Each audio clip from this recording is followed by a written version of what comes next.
Boa tarde, boa noite a todos. Não fiquem assustados. Sim, nós estamos começando na hora. Na verdade, podíamos inclusive ter começado às 8 horas, mas eu comentei, não, as pessoas já estão até acostumadas com o atraso, né? Então, não vamos mudar assim de uma hora para outra. Então, eu quero apresentar para vocês o nosso palestrante do dia, o Henry Colombi. Né? O Henry é um aluno formado na UFMG, curso de graduação, está prestes a concluir o mestrado em poucos dias e já é aluno, já é aprovado para iniciar o doutorado. Também é advogado, aí então falar hoje sobre a obra do Peter Jones. Henry, muito obrigado por ter sido. Estamos todos ansiosos para.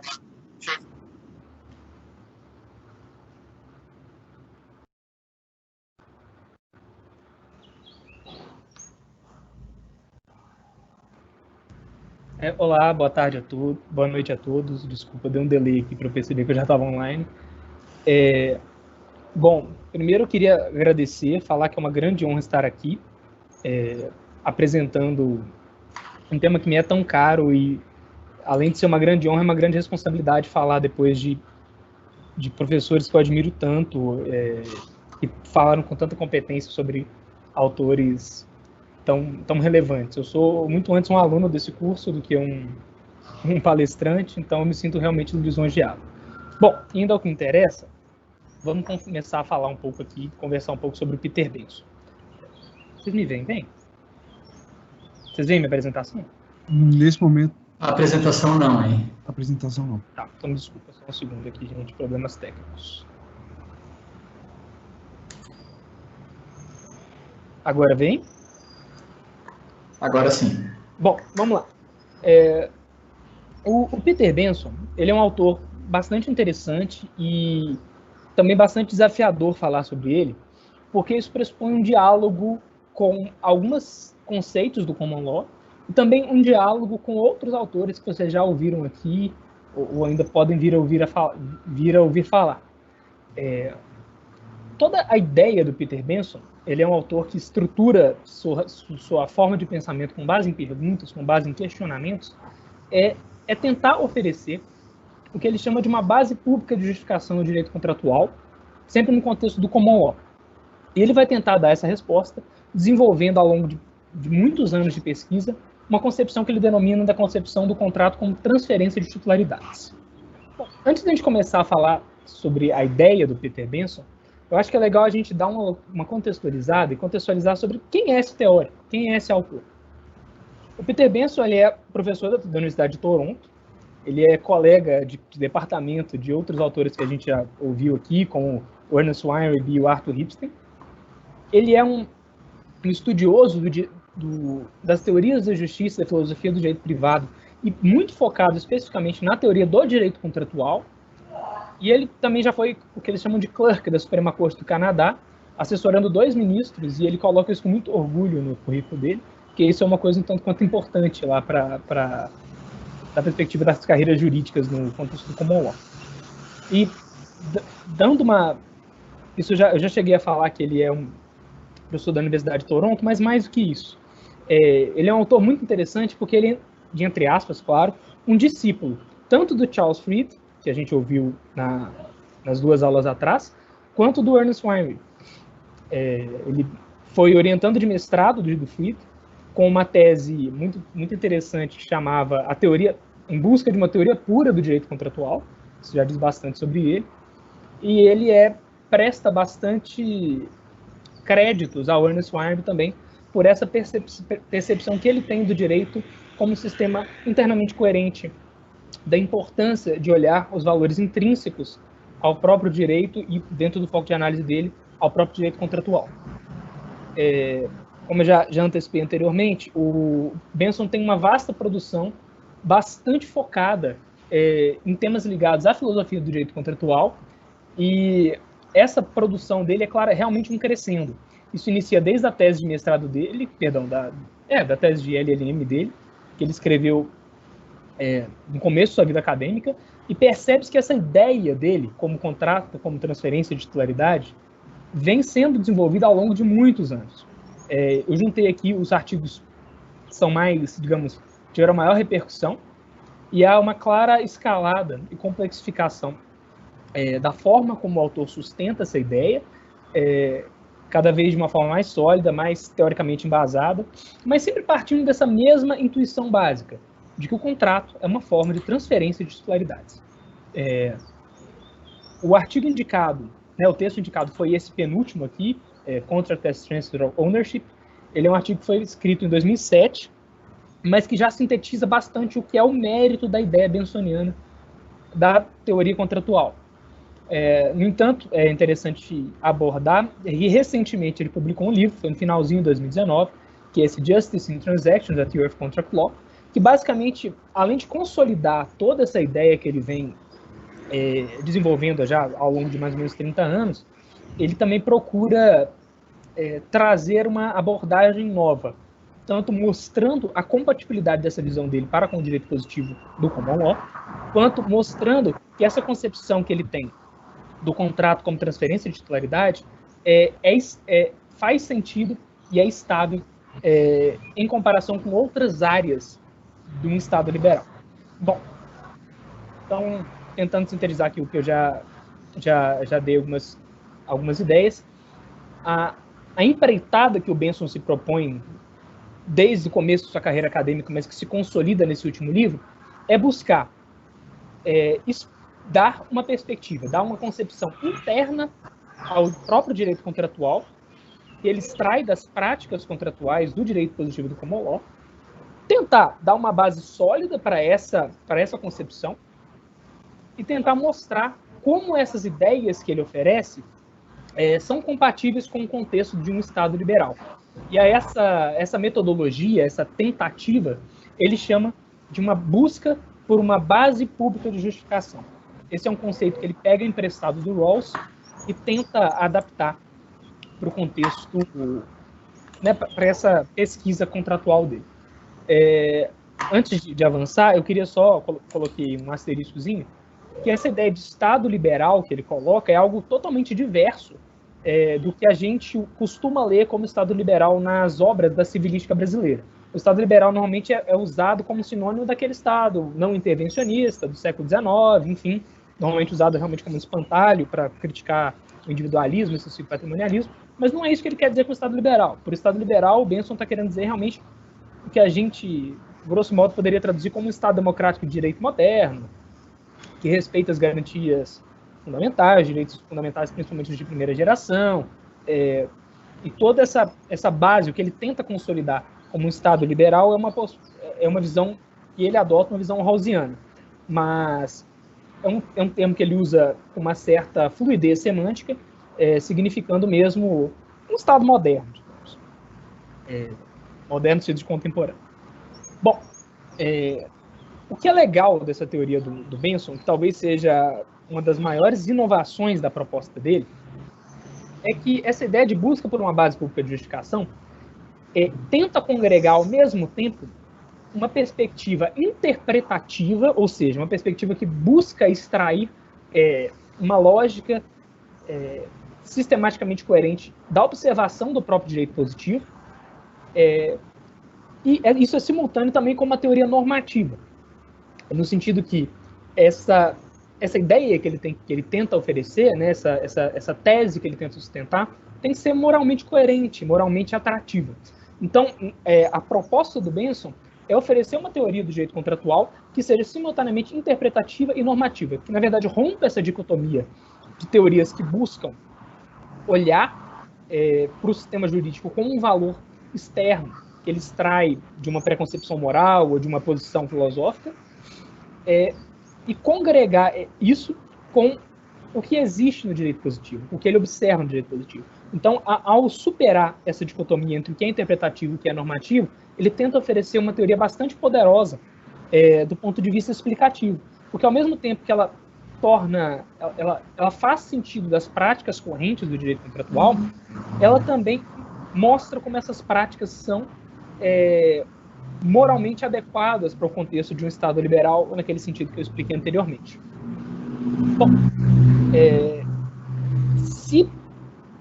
só voltando aqui para poder contextualizar, se a perspectiva que ele tenta adotar, ele fala que o postulado da teoria deve ser extraído do próprio direito, então ele tem uma primeira fase interpretativa, a gente tem que perguntar o que o Benson vê no direito positivo do common law.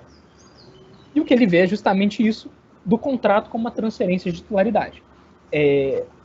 Ele, nessa obra, Justice in Transactions, Theory of Contract Law, não sei se vocês veem aqui pela minha câmera, mas é esse livrinho bem bonitinho, ele faz ele passa em revista de uma forma bastante exaustiva, essa é a maior parte do livro, pelo que ele identifica como sendo os institutos centrais do direito contratual, e ele retira e ele tenta demonstrar, e até um certo ponto demonstra isso de uma forma bastante convincente, de que em todas as manifestações do direito contratual está presente essa ideia de transação, essa ideia de transferência de titularidades.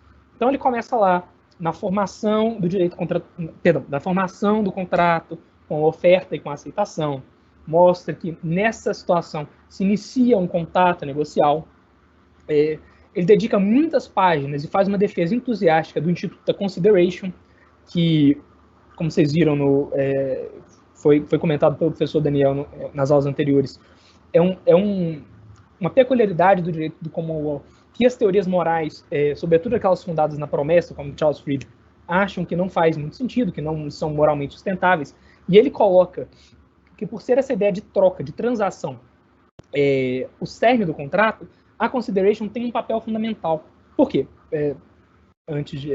Para não passar o carro na frente dos bois, o que é a consideration? A consideration é uma ideia que a doutrina do common law tem para identificar quais promessas são contratualmente vinculantes.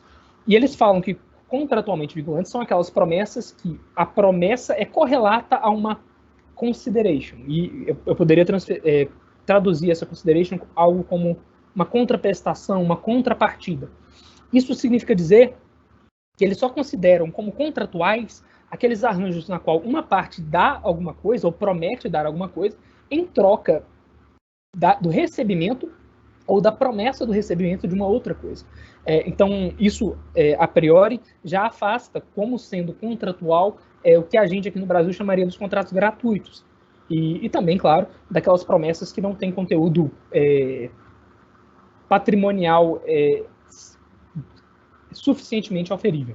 Então, esse Instituto da Consideration, que é central para a doutrina do common law, para identificar o que são contratos, quais promessas têm natureza contratual, que boa parte dos filósofos do direito privado consideram que é um requisito que não faz muito sentido, porque ele violaria as concepções da promessa, do fundamento moral da promessa, e etc., o Benson coloca como um instituto central, pois essa ideia de consideration, que pressupõe a promessa e a contrapartida, revelam isso que ele percebe como sendo a característica principal do direito contratual, que é a contrapartida.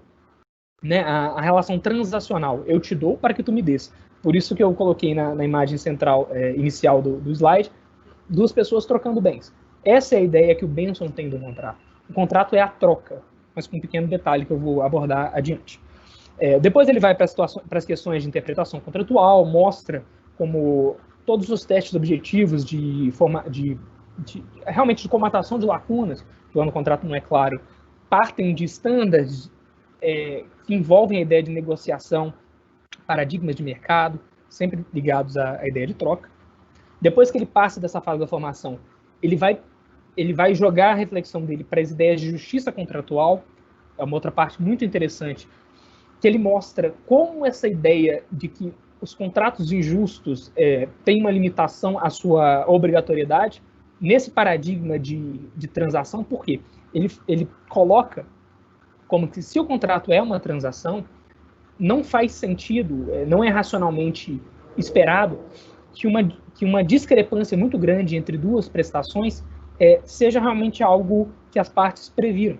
Então, ele coloca até um paradigma curioso de que salvo haja uma manifestação expressa de vontade, ou seja depreendido daquele arranjo contratual claramente que a desproporção entre uma prestação e outra era algo que realmente querido pela parte, que foi negociado entre as partes, o julgador deve olhar para isso com certa estranheza, porque existindo essa lógica transacional no contrato, diferenças, divergências de correspectividade nas prestações, e sempre adotando como parâmetro o padrão de mercado, quando isso é possível, devem ser olhadas com desconfiança. E, por fim, ele vai olhar para os remédios contratuais e talvez seja aí a parte em que ele dá a contribuição mais interessante na sua teoria, e ele tenta explicar a opção preferencial que o common law tem pelos expectation damages, ou seja, pela indenização pelo interesse positivo, explicando ainda mais claramente, pelo fato de que, quando eu descumpro um contrato, eu não tenho que pagar a minha contraparte aquilo que ela sofreu no sentido de repará-la até a situação em que ela estaria se eu não tivesse prometido para ela, mas sim repará-la e deixá-la na situação em que ela estaria se eu tivesse cumprido meu contrato, justamente por essa lógica transacional, essa ideia de que no momento em que eu celebro um acordo com uma pessoa, essa pessoa adquire uma titularidade sobre o conteúdo da minha promessa. E dessa forma, se eu não entrego aquilo que eu prometi, eu não estou simplesmente induzindo ela a um dano. Eu estou removendo da esfera de titularidades dela uma coisa que já é dela, que ela já adquiriu no momento da promessa. Essa perspectiva do Benson, que ele passa em revista todas as fases do direito do programa contratual, né, da formação, a ponderação da justiça e até a execução, os remédios contratuais, é inserido em uma perspectiva ainda mais ampla do contrato dentro de outras formas de transferência de titularidade, dentro de outras formas de transação. Então, o Benson tenta localizar o contrato como a terceira e mais complexa forma de que pessoas livres e dotadas de patrimônio possam fazer entre si transferências de bens e direitos, né, transferências de titularidades. Ele faz esse escalonamento. O primeiro e o mais óbvio dele é a ocupação ou a posse, o jeito mais clássico e mais óbvio de você ter propriedade sobre um bem é ter o contato físico. Esse livro é meu porque eu estou segurando ele, porque eu posso ter encontrado ele e ele era abandonado e eu peguei e tenho ele na minha posse. Essa é a forma número 1 de demonstração de titularidade. Mas existem formas derivadas de exercício da titularidade, que são, o primeiro e mais óbvio deles, a tradição. Se eu troco essa coisa com você, ela é minha, eu tenho a posse dela, porque eu ocupei, porque eu a produzi. E se eu troco ela com você, eu perco essa minha titularidade sobre o meu bem, e você o adquire por esse processo físico de transferência. Isso, para nós, do direito brasileiro, provavelmente nós falaríamos que isso é um contrato, mas Benson não assim considera. Ele considera que isso é uma mera transferência física. A gente poderia traduzir isso como tradição. Para ele, o contrato é a terceira, digamos, o terceiro passo dessa escada. É quando essa tradição, quando essa transferência de titularidades envolve uma dilação temporal. Então, talvez essa seja uma primeira grande diferença que a gente percebe que o conceito bensoniano de contrato é um conceito bastante restrito, porque ele pressupõe dilação temporal. Para o Benson, o contrato é uma transferência que eu quero fazer com uma outra parte, mas que é dilatada no tempo. Eu não vou entregar o bem agora. Eu vou prometer essa entrega no futuro. Eu não vou prestar um serviço agora. Eu vou prometer prestá-lo no futuro em troca de uma contraprestação. Então, o contrato seria essa última forma de transferência de titularidades. A transferência de titularidades na qual o momento do acordo para a transferência é anterior ao momento da execução. E é nessa diferença que o Benson centra a sua teoria. Por quê? A ideia dele, e a ideia que difere de todas as outras teorias do direito privado que a gente já estudou até agora, e também que difere realmente da opinião comum sobre a teoria do direito contratual no common law, é que ele tem esse insight de que no momento da formação contratual, no momento que você tem um acordo, e que se estabelece essa barganha, né, entre vou te dar uma prestação se você me prometer me dar outra coisa, o adquirente, a pessoa que adquire a coisa, já assume a titularidade sobre ela. O alienante já a perde.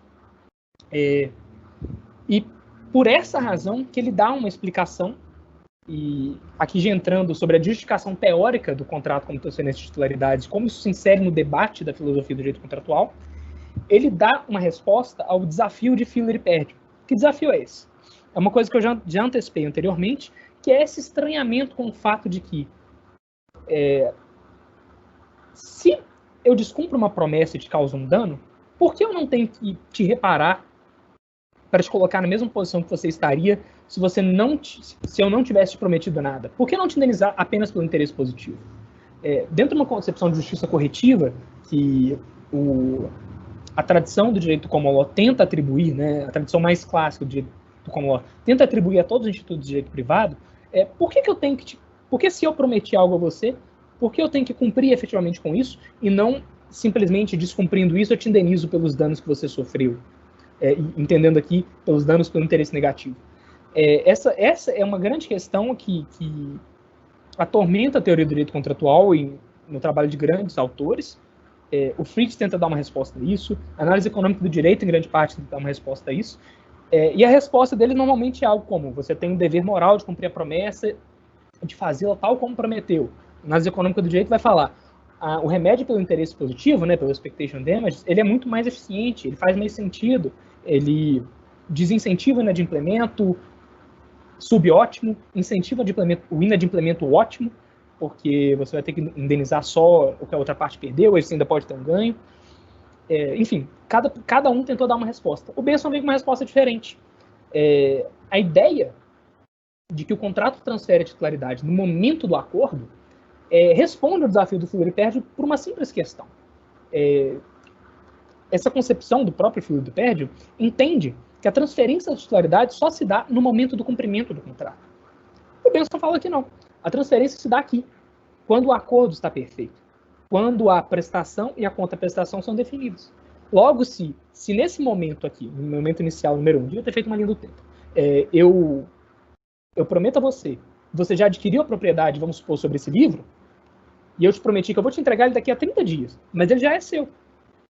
Se daqui a 30 dias eu não te entrego, eu não estou deixando de te conceder um benefício. Eu, na verdade, estou subtraindo do seu patrimônio uma coisa que já é sua. Então, é dessa forma que o Benson tenta dar uma resposta ao desafio do Filler e Perdio. No momento do acordo, a coisa prometida já é incorporada ao patrimônio do promissário.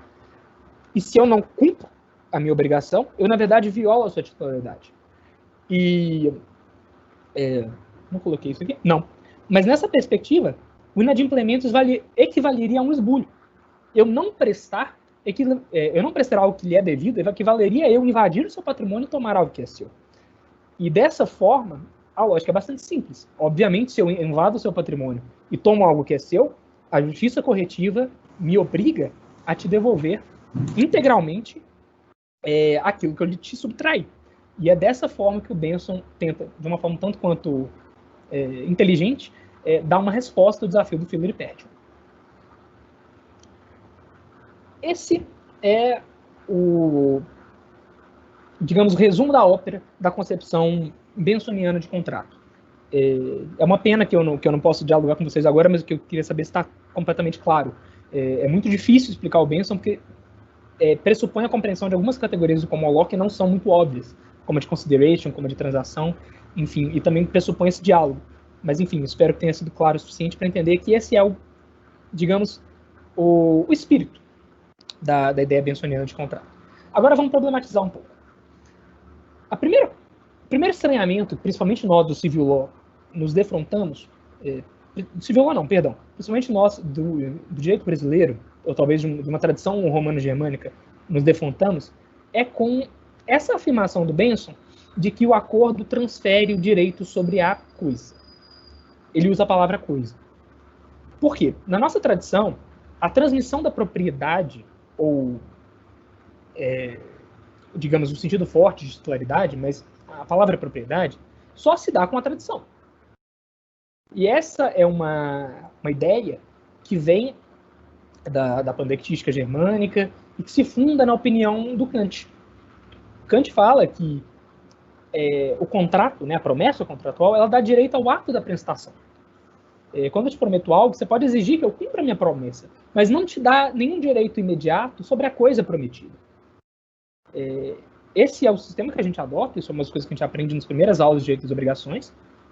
Essa é a visão kantiana, e essa é a visão do Ironby. O Ironby também sustenta essa ideia. Mas o Benson, ele parte de uma outra tradição. Ele vem da tradição hegeliana. Ele cita expressamente o Hegel para sustentar essa posição dele. Nessa linha, digamos, nessa tradição, o contrato já tem efeitos reais. Ele já tem... Não é correto eu falar que ele já tem efeitos reais, mas ele já tem o poder de transmitir titularidades diretas sobre a coisa. E nesse momento, talvez fazendo uma comparação grosseira, isso se assemelha à ideia do sistema de transmissão da propriedade do sistema francês, que a gente também aprende lá nas aulinhas de direitos e obrigações, que fala que a promessa transfere já, relativamente ao promissário, a propriedade sobre a coisa. Esse é um primeiro estranhamento que nos dá, porque isso não é claro no direito do common law, lá não tem uma lei falando o que é que transmite a propriedade, mas aqui no nosso contexto a gente tem muito claro de que o contrato dá apenas um direito à prestação e não um direito à coisa. Contudo, só para não haver mal entendido sobre esse estranhamento, o Benson deixa bastante claro que essa transferência é relacional. A promessa ela não tem o condão de transferir a propriedade no sentido amplo, no sentido daquele slidezinho número 1, no sentido de ocupação e posse. Por quê? Isso é bastante curioso. Para o Benson, a propriedade em face de terceiros é daquele que detém a posse da coisa. Então, vamos supor, eu fiz um contrato com o professor Leandro para entregar esse livro. A partir do momento que a gente fez o acordo, esse livro é dele, para mim. Mas para a pessoa que está passando na rua, a pessoa que está aqui ao meu lado, se ele tomar esse livro de mim, ele está violando a minha propriedade. Então, essa ideia de transferência de titularidade, o Benson deixa muito claro que é uma transferência relacional. Então, não há necessariamente uma quebra com esse sistema de direitos reais e direitos pessoais. Há, sim, uma concepção bastante diferente sobre o conteúdo do direito que um contrato cria face à sua contraparte. Bom. Ok. Nós passamos o passo 1 e o passo 2. Mostramos o que o Benson vê no direito positivo do common law, mostramos como essa ideia se sustenta teoricamente em diálogos com outras doutrinas e outras opiniões sobre a filosofia do direito privado desse mesmo contexto, né, desse mesmo diálogo. Mas aí vem a terceira parte, que é, digamos, a novidade que o Benson traz nesse livro, Justice in Transactions, que é como essa perspectiva que ele sustenta, que ele defende, que ele entende que está suficientemente provada, se compatibiliza, se insere e se estabiliza, no sentido de, ele usa essa palavra, estabilidade. Como é que ela se conforma quando comparada com áreas afins, com outros setores da sociedade, da vida, que são afins ao direito contratual, no contexto de um Estado liberal. E nesse livro ele vai tentar dar respostas. Ele identifica que existem 3 áreas que são bastante afins ao direito contratual e para que qualquer perspectiva coerente da filosofia do direito contratual tem que dar resposta sobre como ele se compatibiliza. A primeira delas é a moral da promessa. Você pode até discordar que o contrato seja uma promessa, mas promessas existem. Existe um dever moral de cumprir a promessa. Como essa perspectiva contratual dele, que não se funda no dever moral da promessa, se compatibiliza com o dever moral da promessa. O segundo é o mercado. E o terceiro são as demandas da justiça distributiva. Vamos por partes. Começando com a moral da promessa, com a moral promissória. E aqui a gente vê a primeira oposição, né, o primeiro confronto que a teoria do Benson tem, que é com a posição do Charles Fried. O Benson vai tentar refutar o argumento do Fried de que a razão de ser do cumprimento da obrigatoriedade contratual e de que o remédio, que a opção preferencial do remédio contratual é a indenização pelo interesse positivo, do Charles Fried, para ele, é a promessa, é o valor moral da promessa. Benson vai tentar separar isso. Ele vai falar que há uma divisão muito clara entre esse dever moral, o dever da promessa, que existe, que é relevante no contexto de um Estado liberal, né, de um Estado moderno, da nosso atual desenvolvimento civilizatório, mas que isso é muito diferente de um contrato. As promessas que não são juridicamente vinculantes, na visão do Benson, estão no campo da moral. Enquanto as promessas contratuais vinculantes, que ele usa essa ideia de promessas contratuais, mas na verdade a promessa não importa tanto, essas transações contratuais que compõem o direito dos contratos, estão no campo do direito. Enquanto as promessas são subjetivas, tem a ver com as ideias de virtude, com as ideias de beneficência, de vontade de ajudar o próximo, de vontade de satisfazer interesses relevantes, socialmente relevantes, o direito está ali numa visão objetiva. Há o dever contratual, há essa transferência de titularidades quando determinados atos, determinados contextos negociais são preenchidos. Isso se dá de uma forma objetiva, isso se dá externamente, isso se dá independentemente da intenção das partes. Claro que existe uma relevância moral no cumprimento do dever jurídico. Afinal, se nós concordamos com o Benson e falamos que o acordo transmite titularidades, intervir na titularidade alheia, cometer esbulhos, é algo moralmente reprovável, em regra. Então, cumprir o contrato tem um valor moral. Mas isso não quer dizer que cumprir uma promessa tem um valor jurídico. Então, nessa divisão bastante clara entre o que é direito e o que é moral, que o Benson se apoia bastante na divisão kantiana, entre direito e moral, é que ele fala que, vamos com calma, são coisas diferentes. A promessa que tem vinculação moral, e aqui ele inclui tantas promessas que são juridicamente relevantes. Prometo que vou fazer uma visita à minha tia que está doente. Ou prometo que vou te dar um presente. Eu posso especificar bastante esse presente. Ele pode ter conteúdo patrimonial. Ele pode ser o que aqui no Brasil a gente chamaria de um contrato de doação. Para o Benson, essas duas manifestações da promessa são a mesma coisa. São promessas morais, que não só não têm relevância jurídica, porque não são transacionais, são unilaterais, como, na opinião dele, você dotar promessas de obrigatoriedade moral, de obrigatoriedade jurídica, desvirtuaria a própria essência dessas promessas. Porque, para o Benson, e também, de novamente, na tradição kantiana, ele acha que você fazer uma promessa, fazer uma doação, se comprometer a doar, ou cumprir com seus compromissos, é algo que decorre de um dever de virtude. E que o dever de virtude, vamos lembrar de novo daquelas aulinhas de filosofia do direito, o dever de virtude é aquele que deve ser feito por dever. Se você coloca esse dever de virtude como uma sanção jurídica, você pode desvirtuar esse dever de virtude. Porque a partir desse momento, o cumprimento dessa obrigação pode se dar não por dever, mas por receio da coação. Então ele faz uma defesa entusiástica, aqui novamente trazendo a defesa da consideration como um critério jurídico válido, e uma defesa entusiástica da não obrigatoriedade jurídica dos contratos gratuitos. Por quê? Na visão deles, são simples promessas. São promessas de prestações unilaterais que estão no campo da moral promissória. Bom, dito isso, vamos passar para a segunda área que o Benson identifica, que é o mercado, que talvez seja o diálogo mais divertido, mais profícuo que a gente pode encontrar aqui. Já é bastante conhecido de vocês que a análise econômica do direito, isso foi dito nas primeiras aulas, ela é o grande inimigo a se enfrentar quando a gente está falando de filosofia do direito privado, em regra. Esses desenvolvimentos teóricos mais recentes, eles todos se deram em resposta à análise econômica do direito. Então, o Benson não poderia ficar sem dar uma resposta. Mas lembramos que ele está tentando aqui compatibilizar a noção de contrato dele com o Estado liberal. E o Estado liberal pressupõe o mercado. O mercado é um setor importante de um Estado liberal. E qual é a resposta que ele vai dar?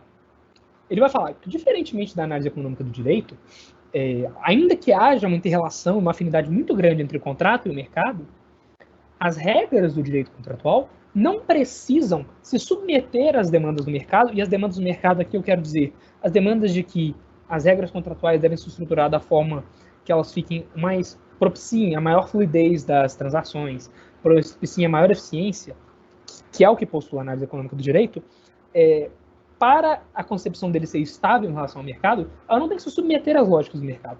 Basta que ela não impeça o mercado. Basta que ela não impossibilita a existência do mercado.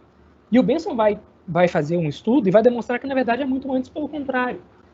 A ideia transacional do contrato, sendo o mercado um espaço, né, um contexto na qual trocas voluntárias são feitas para atender a interesses particulares dos envolvidos, um esquema sólido que coloque as regras do jogo das transações, né, das transferências de titularidade sobre bens e direitos, é fundamental para o próprio funcionamento do mercado.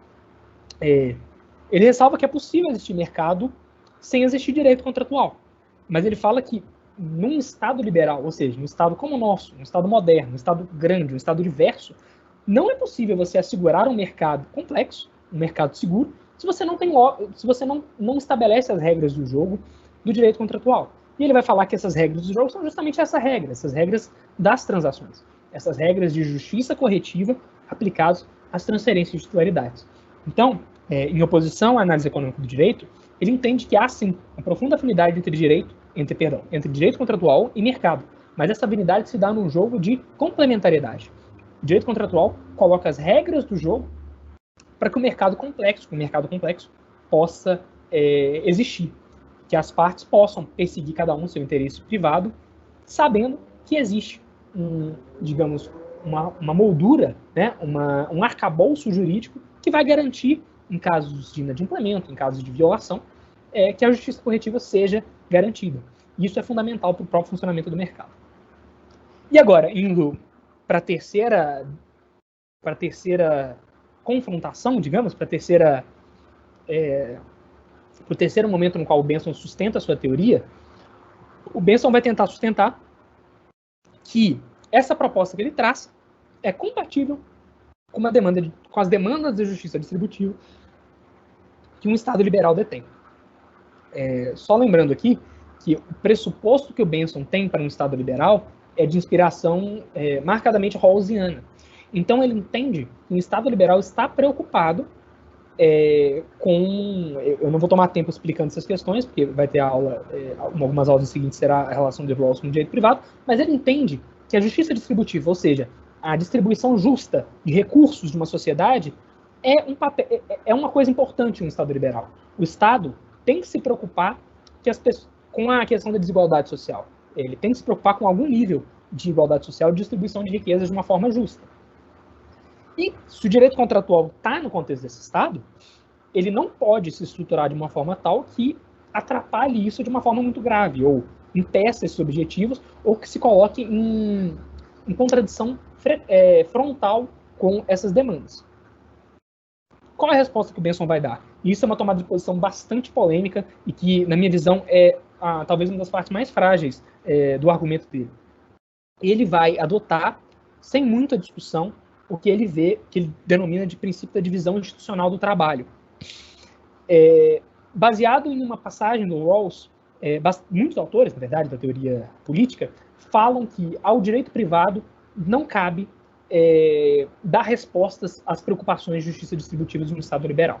Eles falam que existe uma divisão institucional do trabalho. Não é necessário, eles não estão querendo dizer, me perdoem, que um Estado liberal não deve se preocupar com a justiça distributiva. Eles vão falar que existem setores específicos do Estado que vão se preocupar disso, marcadamente o direito público e especialmente o direito tributário, com a tributação e redistribuição de renda por programas assistenciais, ou, enfim, fornecimento de serviços públicos, os mais diversos papéis prestacionais do Estado.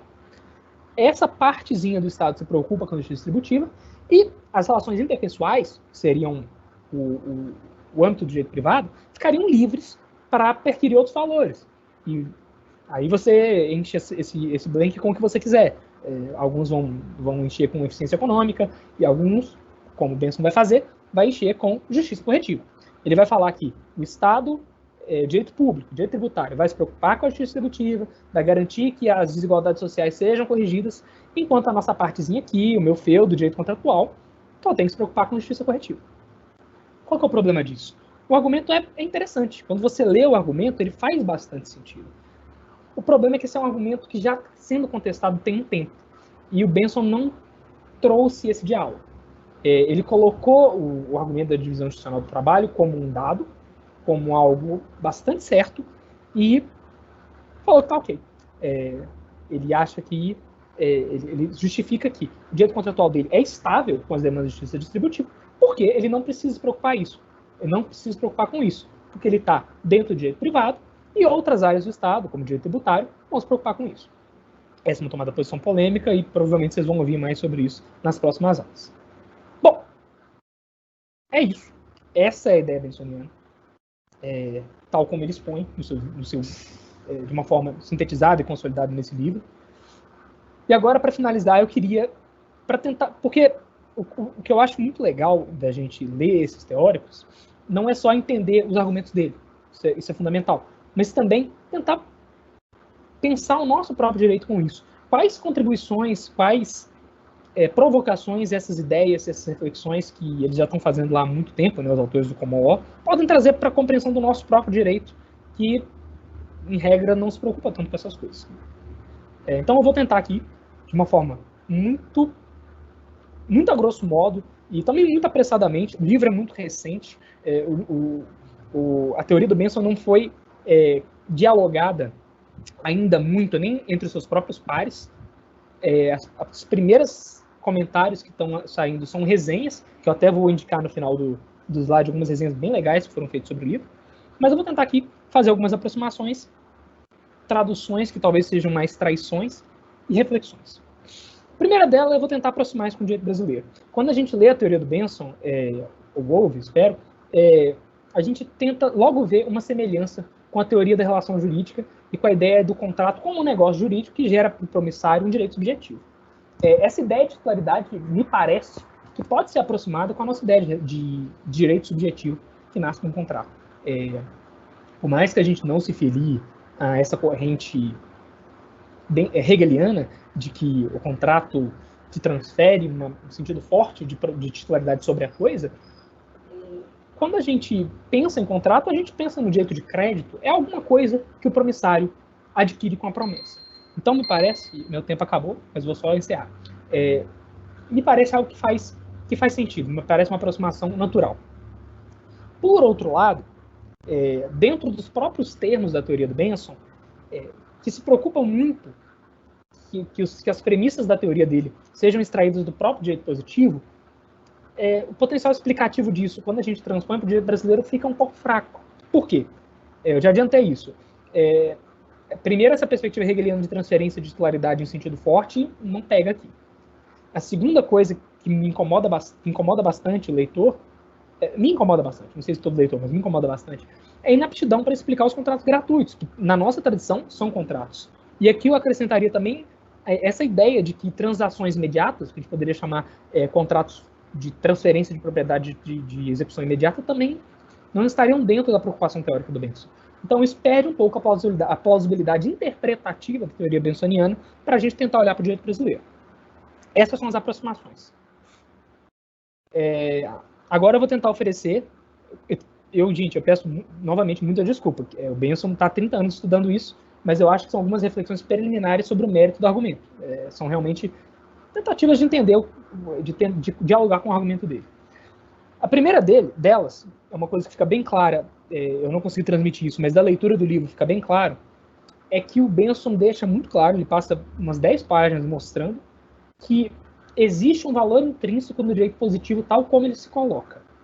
E é por isso que ele coloca aqui na metodologia dele, de buscar uma base pública de justificação, o passo número 1 é tentar ver se aquilo é compatível com o direito tal como ele é colocado, se isso é compatível com a lógica interna do direito. Primeira provocação que eu me colocaria, e essa provocação não é minha, na verdade, é de um dos resenhistas, que é o Felipe Jimenez, da Universidade da Califórnia, ele fala que, assim, o Benson se coloca como filósofo do direito, mas ele tem uma preocupação excessiva com a dogmática, ele tem uma preocupação excessiva com os detalhes, com os casos. Se você está olhando para o sistema com um ar crítico, é justificável esse valor intrínseco tão arraigado que ele dá às práticas tais como elas são? Talvez não seja. Então, essa é uma primeira crítica bastante forte que o Felipe Jimenez faz ao Benson. A segunda, que aí é uma percepção já minha, tendo em vista a leitura do texto indicado, que é de 2007, é porque é o seguinte: nesse livro, Justice and Transactions, o Benson tenta colocar que essa ideia de transferência de titularidades é algo que ele, lendo o direito positivo depois de muito tempo, ele extraiu. Ele fala como se ele tivesse olhado para o direito positivo e tirado essa ideia. No entanto, se você lê esse artigo de 2007, tudo bem, ele já era um professor consagrado, ele já conhecia muito o direito contratual, ele sustenta com unhas e dentes essa ideia de contrato como transação sem fazer uma análise, eu coloquei exaustivo aqui, mas sem fazer uma análise precisa, sem se parar para olhar com bastante detalhamento para as práticas do common law. Mas já defende essa concepção. Então, pode parecer que, na verdade, ele tinha essa ideia, ele se convenceu disso, e eu acho que não é um argumento fraco, é algo que faz bastante sentido. A ideia de transação no contrato me parece algo realmente central, mas que me parece que ele não seguiu a metodologia que ele mesmo falou que ia seguir. Parece que ele já tinha essa concepção externa, anterior, e que ele sustentou, e que ele leu essa concepção para dentro do sistema jurídico. Então, me parece que há uma inversão de ordem aí dentro da metodologia que ele adota. Por fim, tem mais duas. Ele seleciona esses três nichos de afinidade com o direito contratual: a moralidade da promessa, a demanda de justiça distributiva e o mercado. Uma outra reflexão que me vem é: será que isso é tudo que tem de afim ao direito contratual em um Estado liberal? O Benson não contrapõe essas ideias com outras coisas que podem me parecer até mais próximos do direito contratual. Não há uma comparação entre o direito contratual e o direito da responsabilidade civil, por exemplo, que a gente chamaria de direito da responsabilidade civil delitual. É um argumento que parece fazer sentido, né? Se você vai defender uma concepção de contrato, me parece fazer sentido você compatibilizar isso com outras áreas do direito privado afins ao contrato, tal como a responsabilidade civil delitual, tal como enriquecimento sem causa, e é algo que no livro ele não tenta fazer. E talvez esse diálogo possa fragilizar mais a teoria dele do que um diálogo diretamente com a justiça distributiva, com o mercado ou com a moralidade da promessa. E é algo que não é abordado. Enfim, pode ter 1000 razões para isso, mas é algo que me fez falta.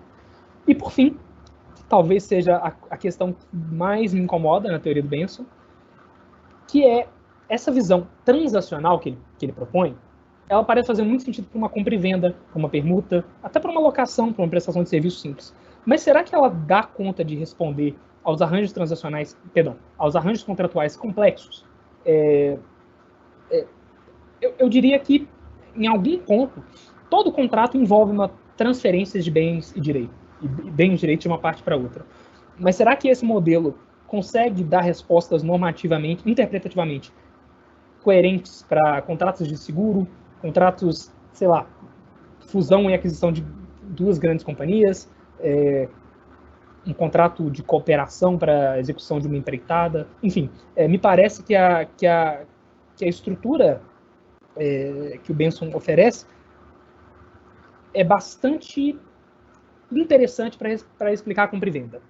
Eu acho que é difícil você encontrar outra resposta para compra e venda. Mas diante dessa ideia de contratos transacionais complexas, de contratos coligados, contratos super elaborados, eu não sei se essa ideia de prestação contra prestação e barganha é tão atrativa. Bom, é isso. Eu agradeço muito. Renovo, falo que é uma honra para mim estar aqui e espero ter contribuído um pouco para, não para explicar, porque eu acho que eu sou completamente incapaz de explicar a teoria do Benson, mas de mostrar como ela é interessante, que às vezes vale a pena a reflexão. Então, nesse intuito, eu deixo aqui algumas bibliografias, né, algumas referências, os principais textos, pelo menos os textos de maiores repercussões que o Benson fez, e 3 resenhas bastante interessantes que foram feitas recentemente sobre o livro Justice Transactions. Essa do Felipe Jimenez, que foi publicada no Toronto Law Journal, é especialmente esclarecedora. Então, eu me baseei bastante das minhas reflexões nessa resenha. Então, eu agradeço muito, me coloco à disposição para perguntas não, porque eu não vou ter o que responder, mas para um diálogo.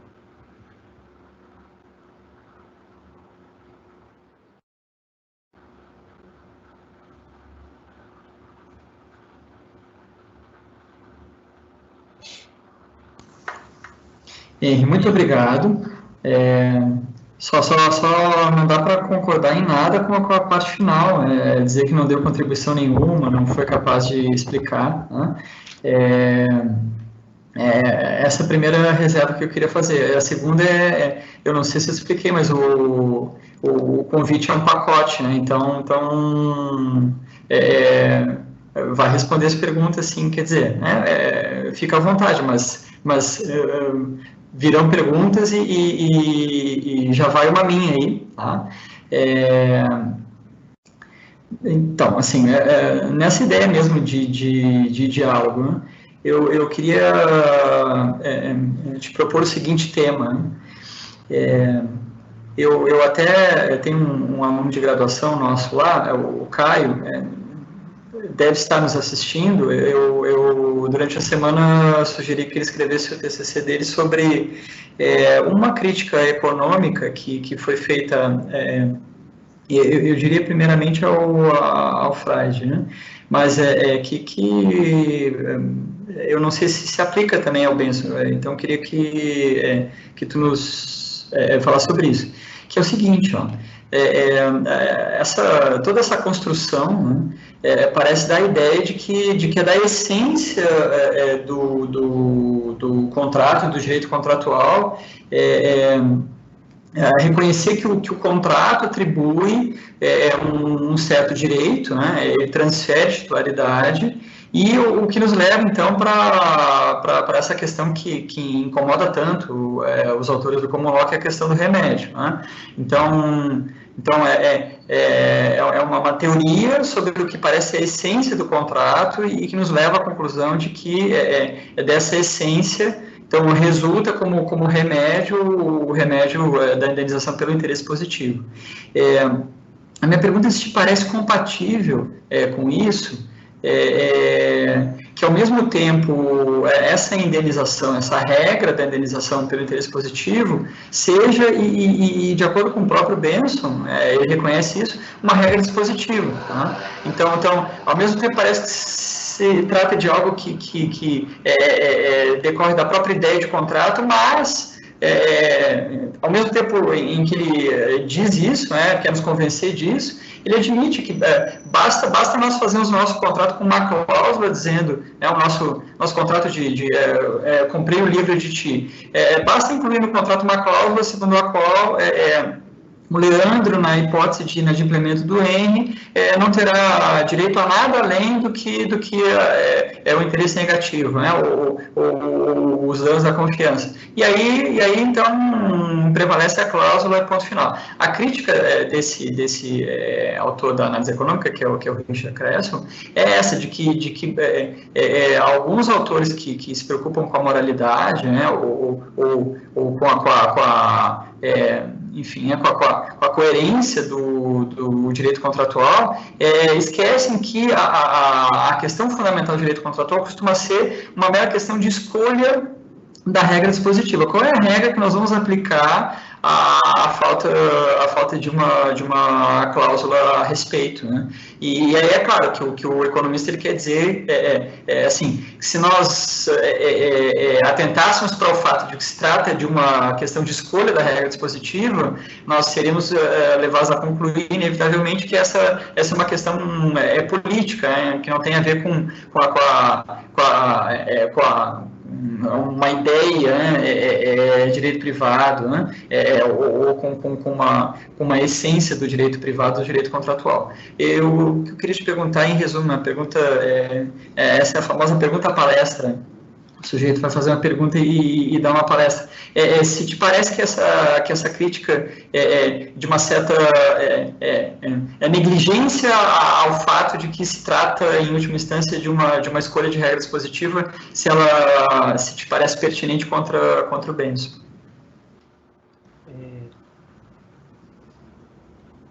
Estou ao vivo? Bom, essa questão, o Benson tenta dar uma resposta para isso ao longo do texto. Se eu não me engano, está na parte em que ele fala de justiça contratual. Não sei se é a melhor parte em que ele poderia colocar isso, mas ele tenta dar uma resposta. Eu acho que a crítica pode sim ser feita, porque ele se funda nesse problema, nesse mesmo problema que o Fried tenta atacar, que é o porquê, em Fairness, a gente tem um remédio pelo interesse positivo e não pelo interesse negativo. A resposta que o Benson dá é a seguinte: ele tenta explicar que se as partes deixaram muito claro que essa escolha do remédio estava, digamos, no contexto da barganha, se isso está bastante claro de que as partes escolheram isso, eles falam que deveria respeitar, e deve respeitar mesmo. Por quê? Porque ele tenta definir todo o direito contratual. Se eu não me engano, a resposta dele é até bastante concisa. Ele fala assim, ok, isso é default rule, né? É regra supletiva. Você pode dispor de modo contrário. Mas o que nós temos que teorizar no direito privado são as regras dispositivas, é aquilo que está colocado. Então, eu tenho a impressão de que sobre essa crítica, eu acho, então, respondendo a pergunta número 1, eu acho que a crítica se aplica a ele sim, porque ele tenta ver uma essência no que, na verdade, poderia ser só uma escolha de regra dispositiva, como entende a análise econômica e outros autores, até os autores da teoria da confiança. Mas ele tenta, da mesma forma em que ele faz com as outras críticas ao trabalho dele, ele tenta estabilizar essa crítica dentro do arranjo dele, ao falar que se transacionalmente foi escolhido, isso foi determinado, isso está bastante claro da interpretação das cláusulas do contrato, a regra supletiva não se aplicaria, e prevalece que as partes definiram. Por quê? Porque o que é central no direito contratual é a transação. A transação, se foi livre e esclarecidamente decidido, vale isso, não tem problema nenhum, você não contraria as regras de ordem pública. Mas a resposta que ele dá, eu diria que é um pouco evasiva. Ele vai falar que a preocupação dele é justificar a estrutura. A estrutura tal como ela coloca, essa opção preferencial, então ele tenta fugir. Eu acho que talvez, eu não sei se a resposta dele é satisfatória, então acho que sim, a crítica poderia se aplicar muito bem a ele. Sim. Não sei se eu respondi de uma forma muito clara, mas é isso, a crítica se aplica, eu acredito que sim.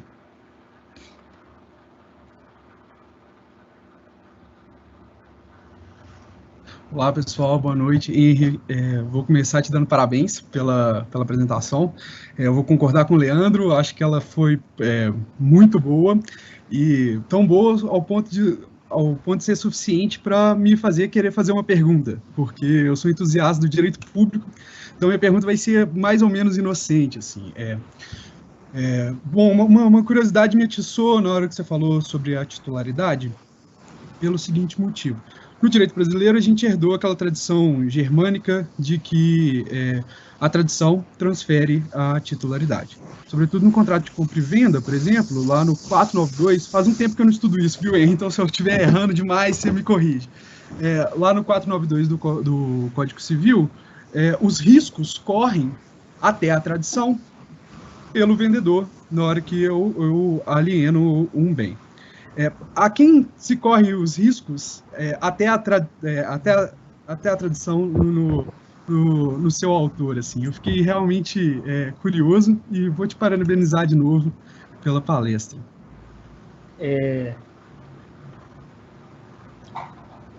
Bom, essa é uma coisa que eu acho interessantíssima. Eu gosto demais de direito civil hardcore, dessas regrinhas, dessas coisinhas. E assim, o Benson, ele não está muito preocupado com essas coisas. Ele quer dar estrutura, quer justificar teoricamente. Essa resposta prática, eu li o livro já faz bastante tempo, eu não sei se ele tem uma notinha de rodapé em que ele explica, mas pela lógica dele, claro que os riscos iam correr pelo comprador. Né? Porque o que acontece? Se a transferência da titularidade se dá no momento do acordo, a coisa fica, apesar de estar na posse do vendedor, pertence ao comprador, e se ela se perder, é uma perda do comprador. O que acontece? Eu acho, então, que dentro da teoria, mas é achismo mesmo, dentro da teoria, não é achismo, dando coerência a uma resposta dogmática dentro da coerência da construção teórica dele. Teria que correr pelo comprador. Mas isso vai ser muito parecido com o que é no direito francês. Se houver culpa do vendedor, vai ser a responsabilidade do depositário, porque ele vai estar com a coisa até lá. Então, assim, a regra vai ser a res perit dom. Então, vai perder para o comprador. Mas se tiver uma cláusula de transferência de responsabilidade por conta de responsabilidade civil, por conta de violação de boa-fé, das cláusulas típicas do depósito, etc., vai ter essa viradinha de chave. Me parece algo central da teoria dele, me parece uma conclusão que decorre, mas ele não está muito preocupado com essas questões dogmáticas. Então, pode ser que ele tenha alguma saída de mestre diferente dessa, mas me parece que decorre da teoria dele essa resposta.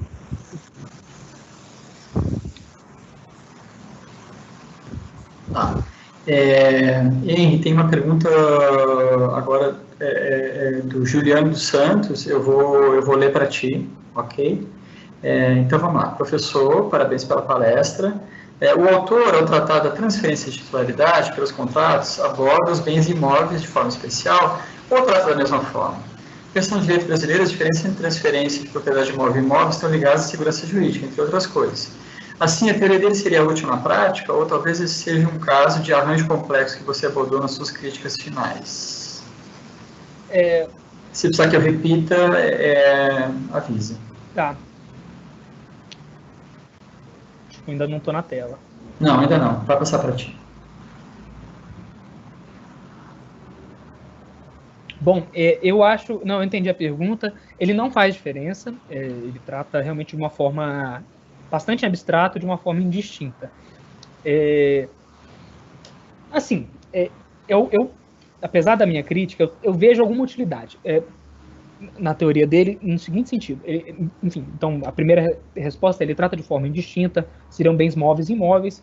Aqui no direito brasileiro, a gente tem distinções bem claras de como transferir a propriedade mobiliária e a propriedade imobiliária. Mas se você parar para pensar, o cerne da coisa, e da diferença da visão hegeliana para a visão kantiana é que uma transfere com acordo. A visão hegeliana, a visão do Benson, a visão do sistema francês. A outra depende de um outro ato. O acordo dá um direito de obrigação. Esse outro ato se for móvel, vai ser a entrega da coisa. Se for imóvel, vai ser o registro lá, nas regras de registro público. Beleza. Mas o X da questão a transferência se dá aqui ou a transferência se dá com a entrega / transcrição no registro? Então, me parece que a lógica vai se aplicar da mesma forma se você achar ela interessante para um e para outro. Se ela é útil ou não, eu vejo que pode ter uma certa utilidade na perspectiva transacional que o Benson sustenta. Por quê?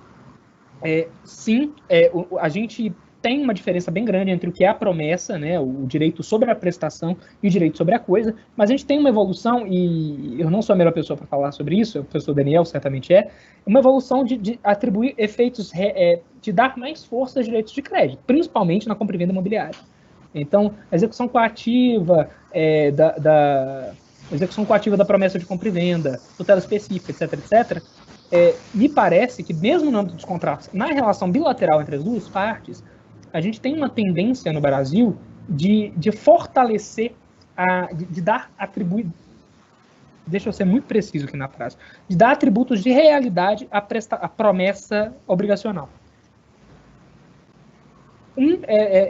Possibilitando a tutela específica, que aqui no Brasil já é a regra geral. Eu acho que isso é um atributo de realidade forte. 2, que eu acho que é o mais legal, que é a questão do suprimento da vontade pela sentença judicial. Isso é muito dogmático, o Benson não está nem aí para essas coisas.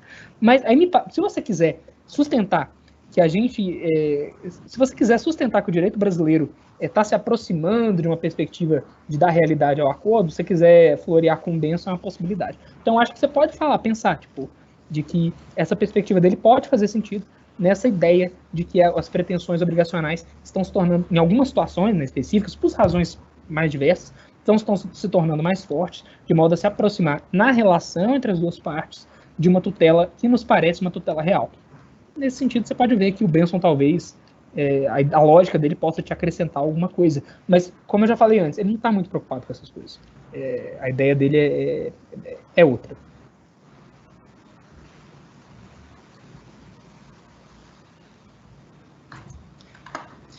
Ok, por falar em Daniel, tem uma pergunta dele. Leio.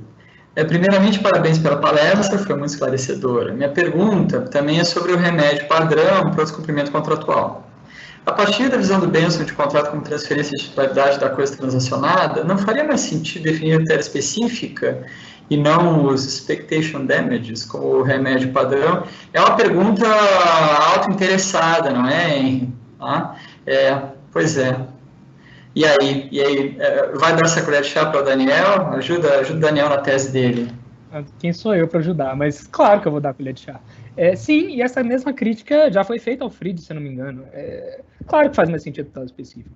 Se você fala que eu tenho esse direito sobre a coisa, e no mesmo caso do Fried, você fala que você tem que cumprir a promessa, faz muito mais sentido você obrigar a coisa a ser feita. Só que, para o Fried eu não vou apitar, mas para o Benson, lembrando que ele está contextualizado nessa escola de Toronto, que busca ver essa lógica interna do direito tal como ele se coloca, essa preocupação dele das práticas como elas são é muito importante.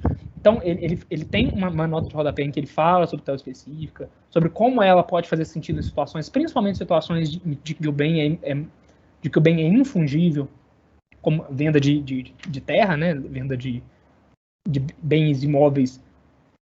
Eu não sei se eu estou traduzindo mal, mas ele fala de bens imóveis fundiários. Eu não sei se ele restringe a propriedade da terra agrária, mas isso é problema de tradução mesmo, mas enfim, ele dá duas situações, que são quando coisas infungíveis, ele fala que a melhor das situações é a propriedade imobiliária, entre aspas, fundiária, e também quando são bens raros, de valor emocional, de valor especial. Ele fala que nessas situações a tutela específica é aceita e faz mais sentido. Mas nas situações em que o bem é fungível e pode ser substituído no mercado, ele sustenta a indenização pelo interesse positivo. Por que ele faz isso? Não me parece ser uma ideia, não é uma ideia dele. Por quê? Como ele vê um valor intrínseco nas práticas jurídicas do contrato como elas são, ele reflete o que ele observa nos casos, né, nos precedentes, na estruturação. E é isso que é assim, lá no common law, o remédio preferencial é a indenização pelo interesse positivo, e algumas situações específicas eles admitem a indenização, a tutela específica. E ele, como a ideia dele é justificar, interpretar, fazer sentido das práticas jurídicas tais como elas se colocam, e depois compatibilizá-la dentro de uma consistência teórica e de uma aceitabilidade moral, ele não vai poder falar que isso faz mais sentido, porque senão ele estaria matando o primeiro objetivo dele. Ele quer fazer sentido daquele direito, daquela jurisdição. Então, se ele falar que a ideia de transferência de titularidade deve ser, né, a titularidade que o credor recebe deve ser privilegiada e cumprida, ele vai estar pegando um valor externo dele, que é o valor de proteger esse direito transacional, e sobrepondo a organização do direito positivo, é uma coisa que ele não ia admitir. Ia matar a própria metodologia dele. Então, por isso que ele fala que não. Mas me parece que a mesma crítica que é feita ao Fried, eu não vou me lembrar quem fez essa crítica, mas eu já li isso em algum lugar, de que faria mais sentido. Faria bastante mais sentido, mas não é a posição que ele adota.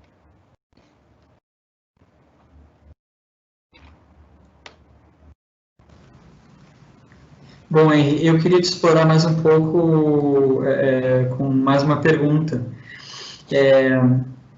Então, vamos lá. Eu, inclusive, fiquei bastante interessado por essas resenhas, até vou te pedir depois para me passar esse arquivo, que eu quero ler. Então, saber se em alguma delas, ou se não em alguma das resenhas, a tua impressão de essa parte final do livro, né, acusar uma hesitação, né, porque se de um lado, né, durante por décadas, né, o Benson manifestou essa preocupação, né, primeiro, né, eu quero explicar o direito privado, né, apresentar o fundamento para o direito privado tal como ele né, até tem uma fase dele, né, que ele procura uma justificação hegeliana para que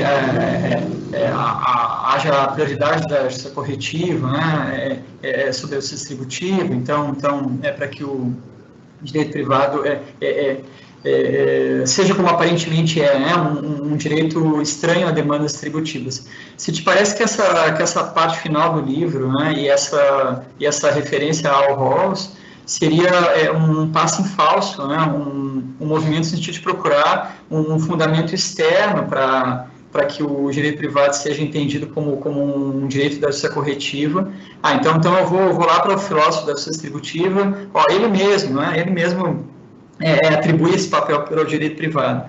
Ou, se ao contrário, é possível fazer uma leitura caridosa e conciliar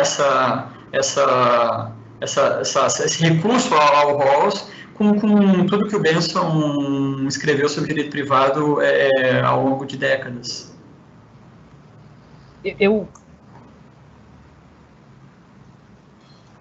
Bom, eu agradeço a pergunta. Eu acho, nessa situação, eu vou ser caridoso. Eu acho que a leitura caridosa é mais adequada pela seguinte razão. O Benson, ele não é um formalista hardcore igual o Weinberg. Apesar dele beber bastante nas fontes do Weinberg, essas reflexões, essa ponte entre o direito privado e a ideia do Rawls já está presente desde bastante tempo. Tem um artigo, na minha opinião, o artigo mais legal do Benson, que é um artigo 99, está citado ali, que é o The Idea of Public Basis of Justification, que ele já está dialogando com o Rawls. Essa ideia de Public Basis of Justification é do Rawls. Então, me parece que qual que é a minha impressão? Me parece que ele já tinha esse incômodo, me parece que ele tem essa posição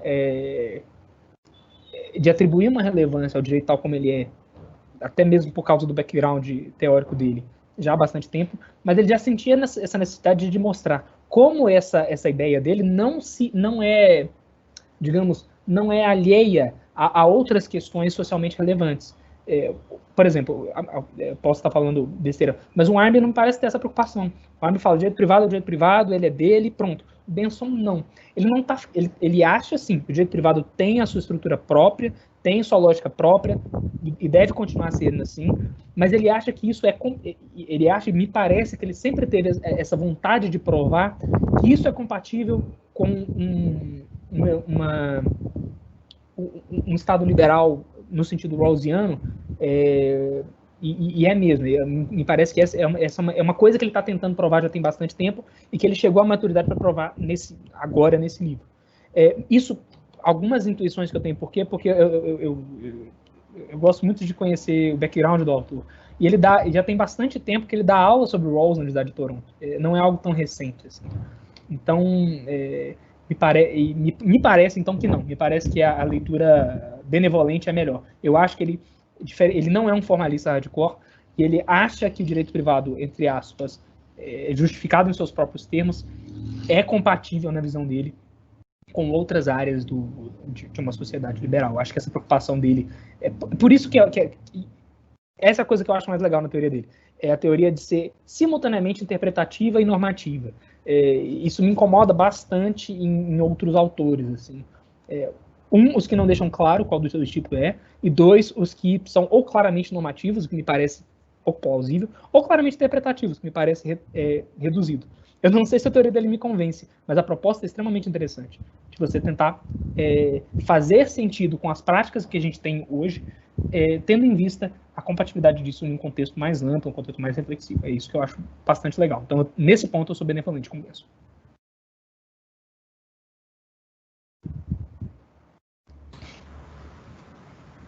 Muito obrigado. Eu vou te dizer, achei bastante esclarecedora a tua resposta e vou me preparar para janeiro, né? Porque tentar vender meu peixe normativo, né? Querido Henry, muito obrigado mais uma vez, né? Muito bom te ter conosco, foi brilhante a tua palestra, tá? Esperamos todos contar contigo em outras vezes. Bom, de resto, né, a não ser que os meus produtores aqui me avisem de algo que eu estou esquecendo, o que me resta é desejar um bom final de ano para todos, que tenhamos um 2021 melhor, ou não tão ruim quanto 2020, né? E então anunciar também que nós vamos ter um recesso agora, né? Vamos ficar algumas semanas sem o curso, volta com a pior palestra de todas, no dia 14 de janeiro, a minha, e para essa palestra, Iago me ajuda, eu acho que não tem arte preparada ainda, né? Mas já tem? Já tem? O Iago vai compartilhar, então.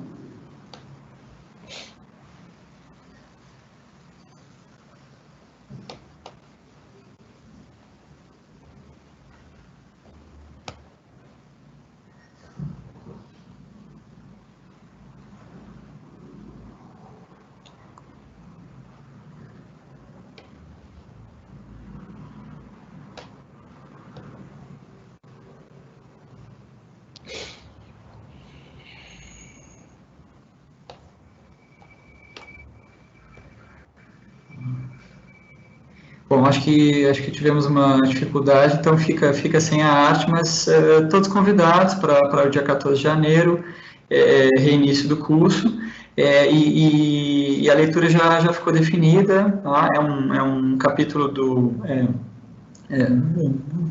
de um dos dois grandes livros do Rawls, né, o Liberalismo Político, um capítulo, e aí eu vou aproveitar até a fala do Henry, né, para propagandear, porque é justamente o capítulo em que se encontra essa ideia de divisão nacional do trabalho. Eu não elaborei a palestra ainda, mas é provável que isso vá ser tema. Tá?